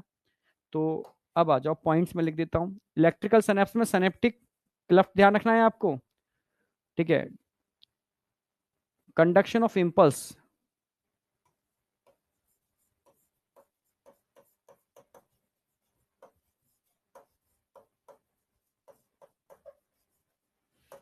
By directional,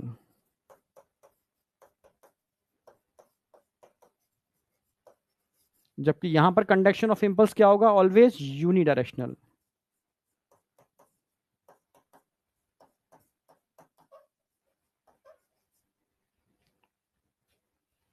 neurotransmitter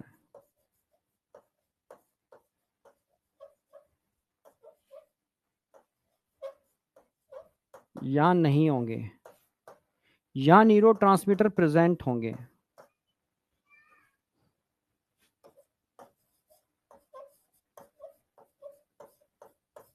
synaptic delay and fatigue,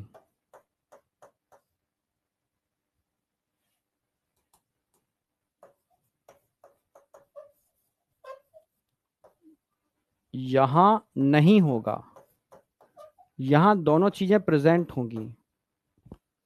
ऐसी चीजें कहां देखने को मिलती हैं? Present in cardiac muscles.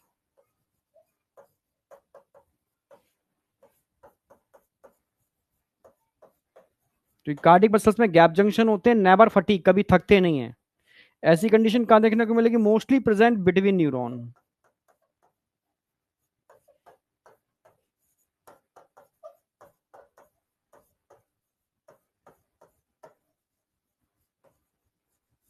NCERT ने इलेक्ट्रिकल के लिए लिखा है कि rarely present in our body, यानी हमारी बॉडी के अंदर न्यूरॉन्स के बीच में रेयरली मिलते हैं, मेनली कार्डियक मसल्स के अंदर मिलते हैं। हाँ, मेनली कार्डियक मसल्स के अंदर मिलते हैं।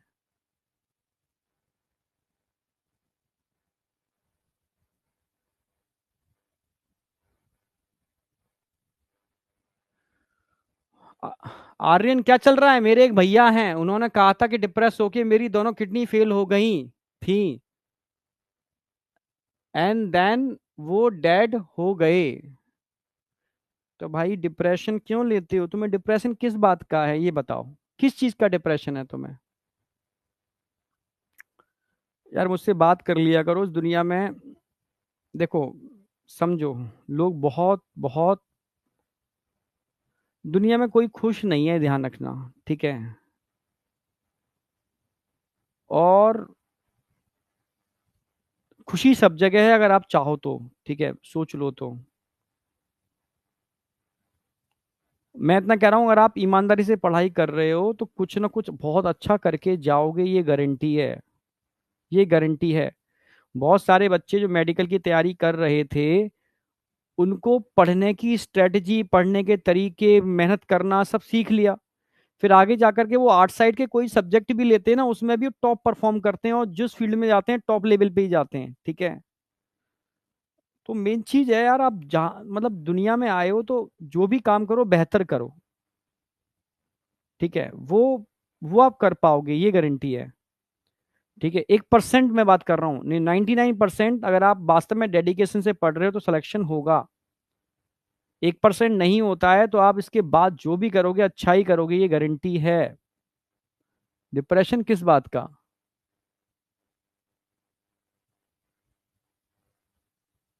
हाँ बेटा, मैं अपनी टीचिंग से खुश हूँ। आप आपको नहीं पता, मैं टीचिंग में, देखो, 95 लोग टीचर इसलिए बनते हैं क्योंकि उनके पास कोई जॉब नहीं होती, कुछ भी नहीं है तो लाओ कुछ नहीं कर लेते हैं। टीचिंग में क्या है, ना कोई डिग्री देख रहा है, ना कोई कुछ है, कुछ भी बोल दो, झूठ बोलते हैं। मैं सच कह रहा हूँ, मुझे सच्चाई पता है, सब झूठ बोलते हैं कि मैं फलाना हूँ, मैं ढिकाना क्योंकि कोई यहाँ गवर्नमेंट की चेकिंग नहीं हो रही है, कोई डॉक्यूमेंट सबमिट नहीं होते हैं इस फील्ड के अंदर। लोग खुल के झूठ बोलते हैं। बहुत मतलब ये चीज है, मतलब टीचिंग एक बहुत अच्छा फील्ड था, गंदा बना दिया लोगों ने इसको, ठीक है? 5-10% जेन्युइन टीचर हैं, बाद बाकी के 90% टीचर है ही नहीं, पर वो कुछ भी नहीं है, लोग टीचिंग कर लेते हैं, ठीक है? अब तुम कहते हो सर आप खुश हो या नहीं खुश हो, ठीक है? अब मैं आपको ऑलरेडी बता ही चुका हूँ, ऑलरेडी मैं डॉक्टरेट हूँ नैनो मेडिसिन के अंदर, ठीक है? ऑलरेडी इतनी सारी बुक्स, इतना रिसर्च पेपर, ठीक है, साइंटिस्ट की मतलब कई बार चीजें थी, प्रोफेसर के लिए भी, गवर्नमेंट जॉब के लिए भी कई बार मतलब चीजें थी, समझ रहे हो? तो अगर मैं इस फील्ड में हूं तो अपनी चॉइस की वजह से हूं, अपनी खुशी की वजह से हूं। क्योंकि पहले ऑफलाइन होता था, ऑफलाइन के अंदर मैं बच्चों के बीच में ही रहता था, ठीक है? सुबह पहुंच गया 8 बजे, रात तक 8 बजे तक बस पढ़ा ही रहा हूं मैं, ठीक है? और उस जमाने के बच्चे, जब मेरे टाइम था उस समय के बच्चे बड़े सच्चे बच्चे होते थे, ठीक है? मेरी भी दिमाग तभी का बहुत ज्यादा है, बच्चे मतलब सच्चे का मतलब, भाई हम मानते थे बच्चे भगवान का रूप हैं, इनोसेंट होते हैं, कोई छल कपट नहीं है, क्योंकि छल कपट तो जब वो जॉब करेंगे तब उनके अंदर आएगी, उससे पहले तो इनोसेंट है। तो सोचो आप ऐसे लोगों के बीच में हो, ठीक है, और आप उनको सिर्फ कोशिश कर रहे हो बहुत बेहतरी पर पहुंचाने की। अगर उन बच्चों का सिलेक्शन होता है, अच्छी जगह जाते हैं, तो सोचो आपकी एक बॉन्डिंग होती है उनसे, समझ रहे हो? और पैसा भी कोई बहुत कम नहीं होता इस फील्ड के अंदर, इसलिए लोग हर कोई मूव कर रहा है, ठीक है? तो इसलिए मैं खुश हूँ यार, मैं तो बहुत खुश हूँ, ठीक है, मेरी चॉइस है। और जिस दिन मैंने टीचिंग में पैर रखा ना, उसके बाद रिवर्ट नहीं देखा मैंने, पीछे मुड़ के आज तक मैंने साइंटिस्ट की किसी पोस्ट के लिए अप्लाई नहीं किया, ट्राई भी नहीं मारा मैंने, सच कह रहा हूं मैं आपको। इसलिए आप परेशान मत हो, ठीक है। मेरी सैलरी से क्या करोगे, ठीक है। देखो, एक इंसान अगर करोड़ों भी कमाए तब भी वो खुशी नहीं इकट्ठी कर पाएगा, ये ध्यान रखना, तुम्हें ऐसा समझ में नहीं आएगी, ठीक है। और अगर वो सिर्फ अपनी बेसिक जरूरतों को पूरी कर लेता है तब भी वो खुश रह सकता है। तो पैसे से खुशी कभी नहीं मिलती, ये दिमाग में शायद तुम्हारे नहीं आएगा, ठीक है। पैसे से कभी नहीं खुशी नहीं आती, खुशी आती है सेटिस्फेक्शन से। आप समझ रहे हो, सैलरी से खुशी नहीं आती। आपका, अगर आपकी बेसिक रिक्वायरमेंट पूरी हो रही हैं, अगर आप बीमार हो आप डॉक्टर को दिखा सकते हो, ठीक है, आप 2 वक्त की रोटी खा सकते हो, बेसिक बेसिक जो जरूरी चीजें हैं वो आप सारी पूरी कर सकते हो, it is more than sufficient. और बाद बाकी का इंडिया में क्या हो रहा है, सब एक दूसरे को देखा देखी कर रहे हैं कि तेरे पास बीएमडब्ल्यू है तो अब मैं भी बीएमडब्ल्यू लूंगा, तेरे पास हेलीकॉप्टर है तो मैं हवाई जहाज लूंगा, ठीक है। और इस वजह से कि मेरे पास हवाई जहाज क्यों नहीं है, हेलीकॉप्टर क्यों नहीं है, लोग डिप्रेशन में आ रहे हैं। और डिप्रेशन में आने की वजह से किडनियां खराब हो रही हैं, हार्ट के मरीज बन रहे हैं, ठीक है। और बस जयराम जी की रियलिटी है, तुम्हें शायद समझ में नहीं आएगी। ये सच्चाई है बेटा, तुम बस छोटे हो, बच्चे हो, तुम्हारा लिम्बिक सिस्टम बहुत कमजोर है, इसलिए दुनिया तुम्हारे लिम्बिक सिस्टम का फायदा उठा रही है, बस मैं इतना ही कहूंगा।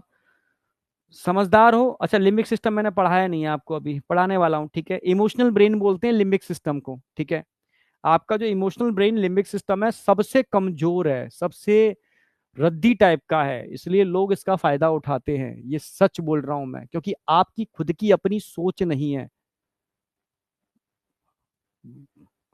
जो समझा दे ऐसा कर लो हाँ ठीक है, वैसा कर लो हाँ ठीक है, यही तो सब कचरा है। क्योंकि अच्छी चीज इतनी इजीली डाइजेस्ट नहीं होती, अच्छी चीज बहुत कड़वी होती है, ठीक है। और जो कचरा होता है वो, समझ रहे हो ना, वो बुरा लगता, समझ रहे हो ना, जो जो जंक चीजें होती हैं वो अच्छी लगती हैं, जो बेकार होती हैं बॉडी को हार्म करती हैं, ठीक है। चलो खैर, समझ में तब आएगी जब बुद्धि विकसित होगी, ठीक है। चलो, वो तब विकसित होती है जब ठोकर खाता है इंसान, जब उस फील्ड में आता है, अप्लाइड फील्ड के अंदर, तब तुम समझोगे रियलिटी क्या है। अभी तुम्हारा सबसे अच्छा फेज चल रहा है, बस पढ़ाई करनी है और एग्जाम देना है, सिर्फ पढ़ाई करनी है और एग्जाम देना है, ठीक है। डिप्रेशन और ये चीजें तुम्हारी लाइफ में होनी ही नहीं चाहिए। चलो आ जाओ। तो ये 2 टाइप की सिनेप्सिस समझ में आ गई, इलेक्ट्रिकल और केमिकल। इलेक्ट्रिकल की अगर मैं बात कर रहा हूं बेटा, तो इलेक्ट्रिकल रेयरली हमारी बॉडी में मिलती है, केमिकल हमारी न्यूरॉन्स के बीच में ज्यादा मिलती है। अब केमिकल को ही एनसीईआरटी ने डिटेल्ड में समझाने की कोशिश की है, इसका डिटेल्ड है केमिकल प्रोसेस। अब केमिकल प्रोसेस समझाने वाला हूं, सारे के सारे फोकस कर लो।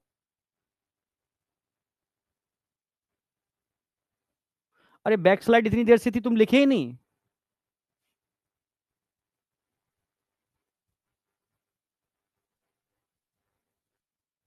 हाँ, electrical sinus cardiac muscles fibre में होता है, ठीक है। बैक स्लाइड में कुछ है ही नहीं, मैंने ऑलरेडी दिन बहुत देर से ओपन की थी बैक स्लाइड, तो क्या कर रहे थे। अब बाद में लिखना, अब मैं केमिकल साइनेप्स की बात कर रहा हूँ।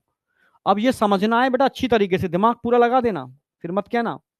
डायग्राम बना लो फुल पेज हॉरिजॉन्टल, पूरा स्लाइड यूज होगा केमिकल साइनेप्सिस के अंदर। डायग्राम मेरे साथ ड्रॉ करो।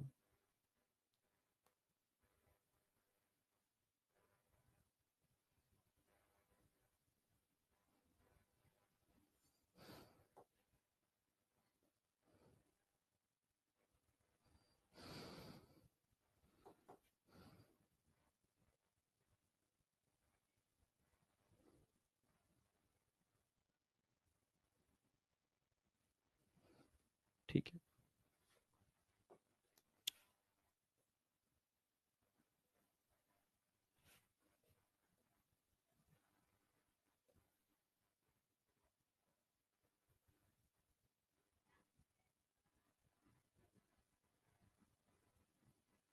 ये प्री सिनेप्टिक नोव है।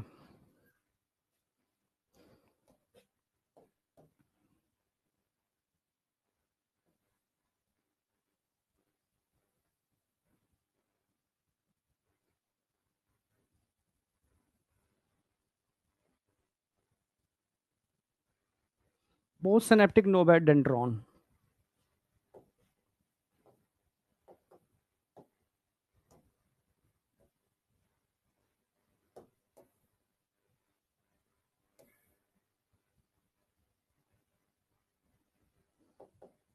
न्यूरो ट्रांसमीटर कंटेनिंग वेसिकल्स हैं जिनमें न्यूरो ट्रांसमीटर्स भरे हुए हैं।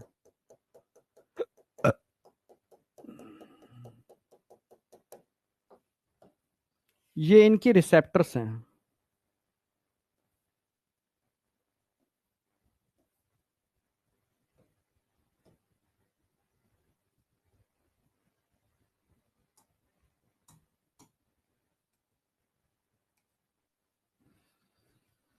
समझना,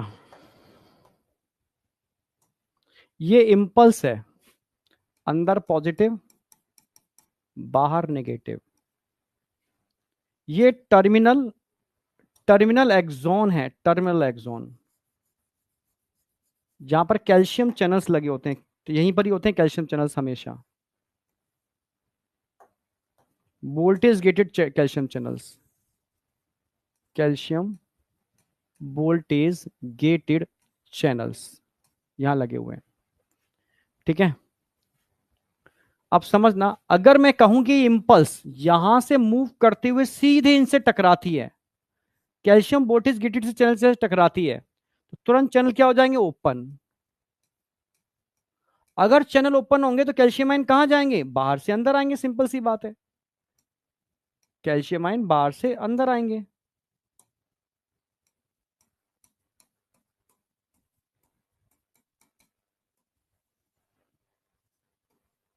अगर कैल्शियम आयन बाहर से अंदर आएंगे तो ये मैसेंजर का काम करते हैं, सेकेंडरी मैसेंजर। ये कैल्शियम आयन इन सिनेप्टिक वेसाइकल से कहेंगे कि एक्सोसाइटोसिस करो, तब इन सिनेप्टिक वेसाइकल्स की क्या होगी, एक्सोसाइटोसिस। करा दो एक्सोसाइटोसिस। जैसे ही इनकी एक्सोसाइटोसिस होगी, ये न्यूरोट्रांसमीटर कहां चला जाएगा, बाहर। जैसे न्यूरोट्रांसमीटर बाहर जाएगा, वो इन रिसेप्टर से क्या कर जाएगा, बाइंड। जैसे ही न्यूरोट्रांसमीटर रिसेप्टर से बाइंड करेगा, ये रिसेप्टर खुल जाएंगे। ठीक है, यानी अब क्या हो रही है यहां पर, एक्सोसाइटोसिस। ये क्या हो रही है, exocytosis, exocytosis of neurotransmitter, neuro transmitter. तो न्यूरोट्रांसमीटर की एक्सोसाइटोसिस हो रही है, समझना। इसमें हम दूसरे न्यूरॉन को एक्साइटेड करेंगे, इसलिए इसके लिए एक टर्म यूज करते हैं, एक्साइटेटरी पोस्ट सिनेप्टिक पोटेंशियल, यानी दूसरे न्यूरॉन को एक्साइट करने वाला system, EPSP, excitatory post synaptic potential. ये कब क्यों हो रहा है, कि जैसे ही एक्सोसाइटोसिस होगी, ये न्यूरोट्रांसमीटर, ये क्या है, release neurotransmitter.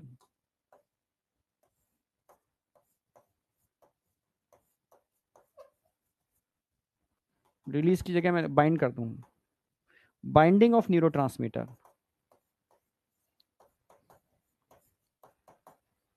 Binding of acetylcholine.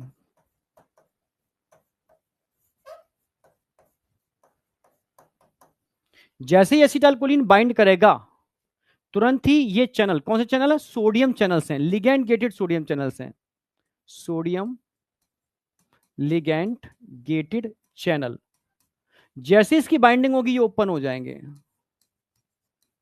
जैसे ही ओपन होंगे तो उसके ओपन होते ही अंदर कौन एंटर करेगा, सोडियम आयन, सोडियम आयन की एंट्री हो जाएगी। अंदर किसकी एंट्री हो जाएगी, सोडियम आयन। और जैसे ही किसी भी न्यूरॉन में सोडियम आयन एंटर करते हैं, तो ये सोडियम आयन क्या काम करेंगे, थ्रेशोल्ड वैल्यू जनरेट करेंगे। वे आगे क्या लगे होंगे, सोडियम चैनल्स। तो इन सोडियम चैनल्स के लिए क्या जनरेट होगी, थ्रेशोल्ड वैल्यू, यानी ये सोडियम आयन इन चैनल्स को खोलने का काम करेंगे, जिससे कि ये न्यूरॉन क्या हो जाएगा, डी पोलराइजेशन। इसी को बोलते हैं दूसरा न्यूरॉन एक्साइटेड फॉर्म में आ गया, excitatory post synaptic potential generate हो गया। समझ में आया नहीं आया, सिंपल सी बात है, समझना। ये इंपल्स है, ये क्या है, इंपल्स। इंपल्स मूव करती हुई आएगी, कैल्शियम चैनल से टकराएगी, कैल्शियम चैनल्स खुल जाएंगे, कैल्शियम अंदर आएंगे, कैल्शियम एक्सोसाइटोसिस और न्यूरोट्रांसमीटर करेंगे एसिटाइलकोलिन की। जैसे एसिटाइलकोलिन बाहर निकलेगा, रिसेप्टर से बाइंड करेगा, बाइंड करते ही खुल जाएंगे, खुलते ही सोडियम की क्या हो जाएगी, एंट्री। ये सोडियम दूसरे न्यूरॉन के, ठीक है, सोडियम वोल्टेज गेटेड चैनल को खोल देगा। सोडियम वोल्टेज गेटेड चैनल को खोल देगा और वहां पर डीपोलराइजेशन हो जाएगा, यानी न्यूरॉन क्या हो गया, excited post synaptic potential generate कर दिया। बताओ समझ में आया नहीं आया?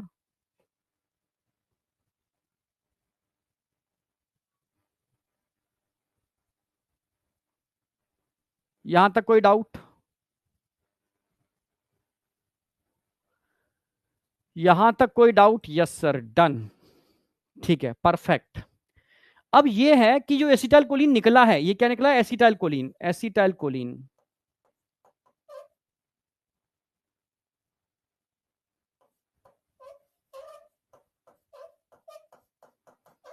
अगर हर समय एसिटाइल कोलिन बाइंड होता रहा तो दूसरा न्यूरॉन एक्साइटेड फॉर्म में ही रहेगा, तो हमें इसको रोकना भी तो है। EPSP, excitatory post synaptic potential, यानी उतना पोटेंशियल जो दूसरे न्यूरॉन को एक्साइट कर दे। ये प्री सिनेप्ट हो गया, पोस्ट सिनेप्ट हो गया, ठीक है। अब क्या होगा, ये अगर एसिटाइल कोलिन निकलता रहा तो मामला बिगड़ जाएगा, तो उसको तोड़ना पड़ेगा। अब क्या होगा, breakdown of acetylcholine. अब क्या होने वाला है, breakdown of acetylcholine. किसमें टूटेगा acetylcholine, acetate plus choline के अंदर, कोलिन, एसीटेट प्लस कोलिन के अंदर।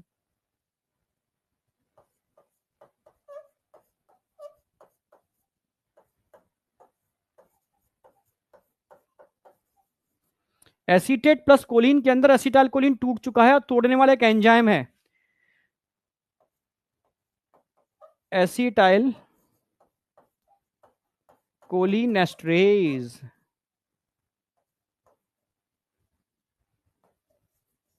एसिटाइल कोलिनेस्ट्रेज एंजाइम इस एसिटाइल कोलिन को एसीटेट और कोलिन में तोड़ देगा। तोड़ दिया, नुकसान कुछ भी नहीं है, क्योंकि तुरंत ही कुछ ट्रांसपोर्टर प्रोटीन्स होते हैं, ट्रांसपोर्टर प्रोटीन, समझना। ये कोलिन को अंदर ले आएंगे कि भाई तू अंदर आ जा, तेरा काम अंदर है। कोलिन अंदर आ गया, अंदर आ गया। और अंदर होता है माइटोकॉन्ड्रिया, समझना, अंदर होता है माइटोकॉन्ड्रिया।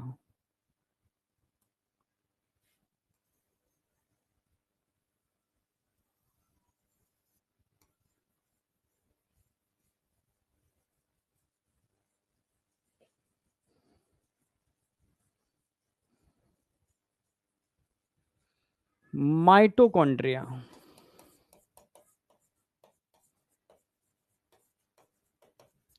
ये एसिटाइल कोलिन को वापस बनाएगा। जैसे कोलिन अंदर आएगा, समझना, कोलिन तो अंदर आ गया, ठीक है। अब माइटोकॉन्ड्रिया में क्रेब्स साइकिल और ग्लाइकोलिसिस को जोड़ने वाला एक इंटरमीडिएट होता है, इसको बोलते हैं एसिटाइल कोएंजाइम ए। आप जानते हो, कोलिन अंदर आया है, जो एसिटाइल कोएंजाइम ए से जुड़ेगा और दोनों के मिलने से एक कंपोनेंट बनेगा। इस कंपोनेंट को हम क्या बोलेंगे, ACHE, सॉरी ACH का मतलब एसिटाइल कोलिन का फॉर्मेशन हो गया। अंतर क्या हुआ, इसका एसिटाइल, इसका कोलिन मिल जाएंगे और यहां से कोएंजाइम ए अलग हो जाएगा, कोएंजाइम ए अलग हो जाएगा, जो वापस माइटोकॉन्ड्रिया के अंदर एंटर कर जाएगा, ठीक है। तो एसिटाइल कोएंजाइम में ऑलरेडी माइटोकॉन्ड्रिया के अंदर होता है, दो साइकिल को कनेक्ट करता है, क्रेब्स साइकिल और ग्लाइकोलिसिस को। कोलिन अंदर गया, अब एक एंजाइम होगा कैट, एक एंजाइम है cat, CAT cat, CAT cat. ये कैट एंजाइम क्या काम करेगा, CAT कैट एंजाइम, इसको बोलते हैं Colin acetyl transferase. Colin acetyl transferase, cat.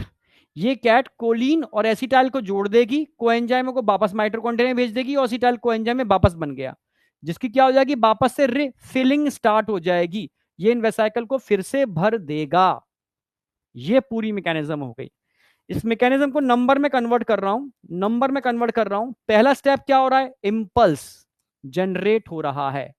दूसरे स्टेप में क्या कर रहा है, ये इंपल्स कैल्शियम चैनल से बाइंड करके इनको खोल रहा है। तीसरे स्टेप में क्या होगा, कैल्शियम की एंट्री होगी अंदर, कैल्शियम की एंट्री होगी, जो इन वेसाइकल्स को स्टिमुलेट करेगा बाहर निकलने के लिए, यानी एक्सोसाइटोसिस ऑफ न्यूरोट्रांसमीटर के लिए। फिर नंबर 5 पे क्या होगा, इनकी बाइंडिंग होगी, न्यूरोट्रांसमीटर की बाइंडिंग होगी, ठीक है, यानी एसिटाइल कोलिन की बाइंडिंग होगी। बाइंडिंग होती है क्या होगा, ओपनिंग ऑफ सोडियम चैनल्स। इससे क्या होगा, अंदर आते ही सोडियम की एंट्री होगी और अंदर आते ही मेम्ब्रेन डीपोलराइज्ड हो जाएगी, यानी excitatory post synaptic potential generate हो गया 7 स्टेप के अंदर।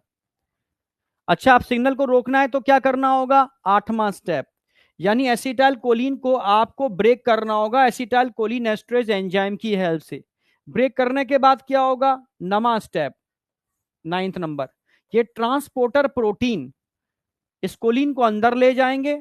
फिर क्या होगा, ठीक है, ये कोलिन एसिटाइल के संग मिलकर के नंबर 10th नंबर स्टेप पर क्या करेगा, कैट एंजाइम की प्रेजेंस में क्या बना देगा, एसिटाइल कोलिन बना देगा। फिर क्या होगा, इस एसिटाइल कोलिन की रिफिलिंग हो जाएगी, रिफिलिंग नंबर 11 पर, और 11 स्टेप के अंदर मैकेनिज्म वापस जहां थी वहीं आ गई। अब बताओ, दोनों तरीके समझा दिया मैंने, ठीक है, दोनों तरीके समझा दिया मैंने।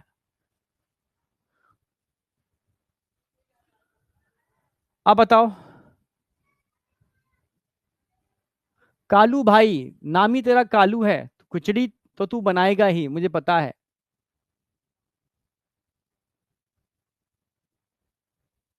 बीएमएस, चलो बहुत बढ़िया।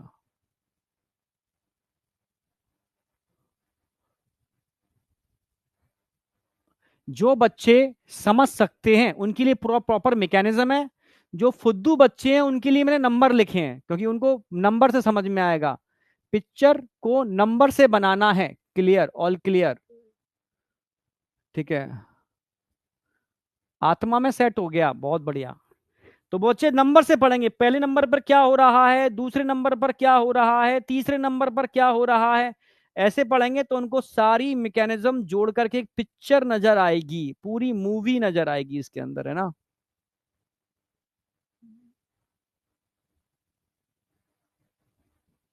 क्रिस्टल क्लियर, चलो बहुत बढ़िया। अगर कोई बच्चा लिखता है थोड़ा टफ है तो सोचो वो किस दुनिया से है यार, बिल्कुल हलवा बना दिया यार,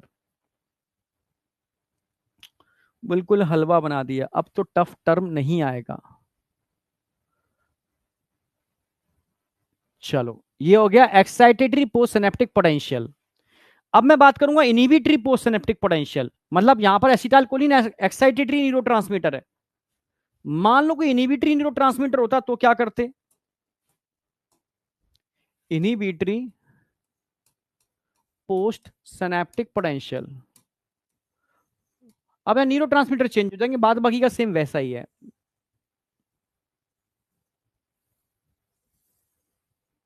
मान लो यहां जो न्यूरोट्रांसमीटर निकल रहे हैं वो इनहिबिटरी न्यूरोट्रांसमीटर्स हैं।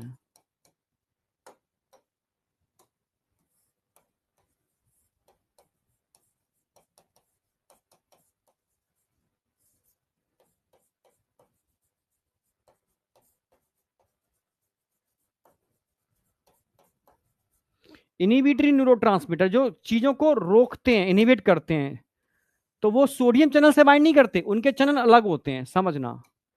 उनके क्लोराइड चैनल्स होते हैं, यहां पर कौन से चैनल होंगे, क्लोराइड चैनल अलग लगे होंगे। अब इनहिबिटरी न्यूरोट्रांसमीटर की बात करता हूं, जैसे एग्जांपल गाबा, जीए, बीए, ये इनहिबिटरी है। जैसे सीरोटोनिन, ये इनहिबिटरी है। तो ये यहां बाइंड करेंगे आकर के इनसे, ये क्लोराइड चैनल्स हैं, क्लोराइड लिगेंड गेटेड चैनल, इनसे बाइंड करेंगे, समझना। इनसे बाइंड करते ही अंदर कौन एंटर करेंगे, नेगेटिव आइन क्लोराइड आइन, अंदर एंटर कर जाएंगे क्लोराइड आइन, ये अंदर एंटर करके क्लोराइड आइन। जैसे ही क्लोराइड अंदर एंटर करेंगे, अंदर नेगेटिवली चार्ज प्रोटीन तो पहले ही थे, ये भी नेगेटिव आ गए, दोनों मिलकर के क्या काम कर देंगे अंदर, हाइपर पोलराइजेशन, हाइपर पोलराइजेशन, यानी ये क्या हो गया, inhibitory post synaptic potential generate हो गया, जो सिग्नल को क्या कर देगा, रोक देगा। सिग्नल को अगर इंड्यूस करना है, सिग्नल को आगे भेजना है, तो एक्साइटेटरी न्यूरोट्रांसमीटर्स काम करते हैं। सिग्नल को रोकना है तो इनिबिटरी न्यूरोट्रांसमीटर्स काम करते हैं। एक्साइटेटरी न्यूरोट्रांसमीटर हमेशा सोडियम आयन की एंट्री कराएंगे और इनिबिटरी न्यूरोट्रांसमीटर्स हमें हमेशा क्लोराइड आयन की एंट्री कराएंगे। सोडियम आयन डीपोलराइजेशन करते हैं तो क्लोराइड आयन हाइपरपोलराइजेशन करते हैं। हाइपरपोलराइजेशन से मैकेनिज्म रुक जाती है, स्टॉप हो जाती है। जब आप एंजाइटी का दौरा पड़ता है, आप पगली पगली हरकतें करते हो, तो आपको एक ट्रैंकुलाइजर का इंजेक्शन लगा दिया जाता है। वो आपके ब्रेन को सुला देता है, क्योंकि वो इनिबिटरी न्यूरोट्रांसमीटर गाबा को ब्रेन में बढ़ा देता है, जिसकी वजह से हाइपर पोलराइजेशन होने से आपके सिग्नल रुक जाते हैं और आप सो जाते हो। समझ रहे हो? नहीं आया क्या? अरे पगला पगली नहीं जानते क्या? जो बच्चे, बच्चे कह रहा हूं, जो लोग, ठीक है, पगलों जैसी हरकतें करते हैं।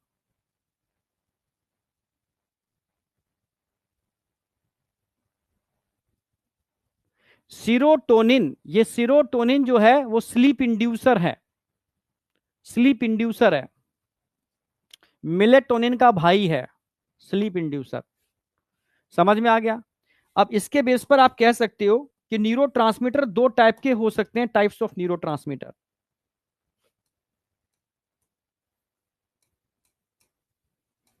Types of neurotransmitter.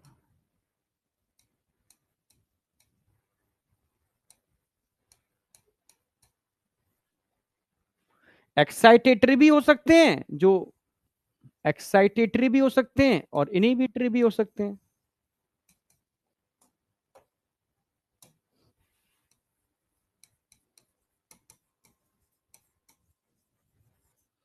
ये क्या करते हैं? Excitatory post synaptic potential generate करते हैं। एक इनिबिटरी होते हैं,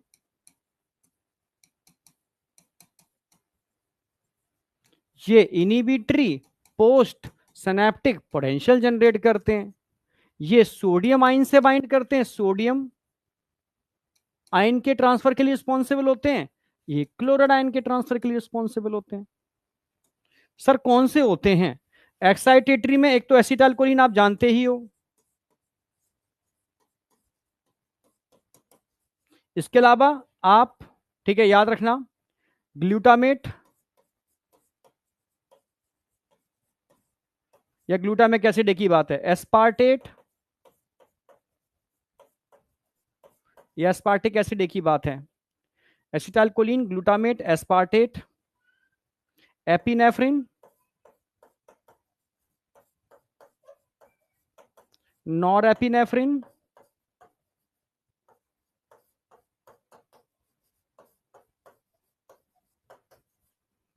और इनिबिटरी के अंदर आप दो तीन याद रख लो, GABA, GABA, gamma aminobutyric acid, gamma aminobutyric acid, GABA याद रख लो। ठीक है, सीरोटोनिन, ग्लाइसिन एंड डोपामाइन, ये इनिबिटरी हैं। ये इनिबिटरी हैं, चीजों को रोकने का काम करते हैं, ये चीजों को तेज करने का काम करते हैं, बस। ये आपको इतना ध्यान रखना है। मैकेनिज्म पूरी डिटेल में समझा दिया है मैंने। ये एनसीईआरटी का डायग्राम है। एक्सोन समझ में आ रहा है, एक्सोन टर्मिनल समझ में आ रहा है, सिनेप्टिक वेसिकल आपके समझ में आ रहे हैं।